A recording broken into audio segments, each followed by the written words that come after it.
What's up guys, ngayon po may tanggap po tayo isang Samsung cellphone po na sabi po ni customer para daw na virus dahil every 5 seconds may lumalabas pong Chinese commercial na para pang tayo po ay tuluyan ng nasakop ng mga Chino. Sabi ko gagawin po natin ang paraan yan na wala pong mababa ng files, walang mababa ng pictures, walang mababa ng contacts.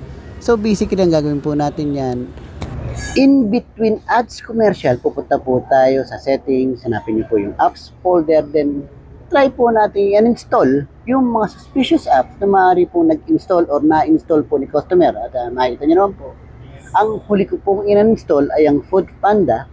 Akala ko yun na, no? So but basically lumitaw pa rin yung ads. So ayun, mag-browse po ulit si WhatsApp Bob.